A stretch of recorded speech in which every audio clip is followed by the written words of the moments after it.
Presyo ng bilihin sa Marikina Public Market nananatiling stable sa kabila ng nagdaang Super Typhoon Nando. Estimated cost of damage sa sektor ng agrikultura posibleng umabot sa milyong piso ayon sa DA. Si Vel Custodio sa sentro ng balita. Hindi pa ramdam ang epekto ng Super Typhoon Nando sa presyo ng mga produktong agrikultura sa Marikina Public Market. Normal naman, kung gano'n yung dami kong tinitinda, hindi na nauhugot. Ngayon po kasi tag-ulan, buti hindi naman kayo nahirapan umangkat.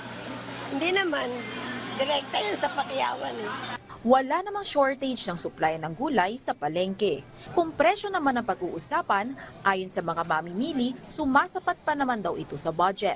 Bali, ito po, yung sitaw, yung panggamit na po sa bahay. Pinag-ano naman yung budget, sakto lang doon sa pinamimili para sa 1 week. Yun lang priority ko ang binibili ko. Tapos sa amin na yung iba, ano namin, sa barangay, meron naman talipapa.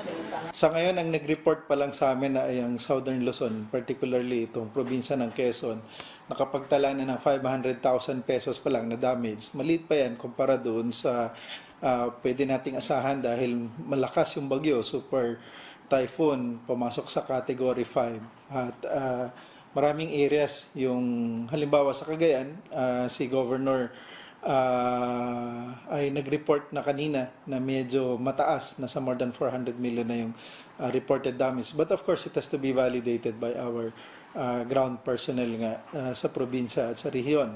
Patuloy pang kinokolekta ng Department of Agriculture ang estimated cost of damage report sa mga probinsyang apektado ng bagyo at habagat, partikular sa Cordillera Administrative Region. Ayon sa DA, bagamat ang mga palayan ng pinakaapektado ng bagyo sa Quezon Province, hindi kaanong mararamdaman ang impact nito sa merkado dahil marami pang stocks ng bigas. Maaaring bahagyang tumaas ang presyo ng gulay sa mga susunod na araw. Ang maganda dito, wala namang reported 80 pesos. Ang bangus ay 220 hanggang 300. At ang galunggong ay 200 hanggang 360 pesos ang kilo.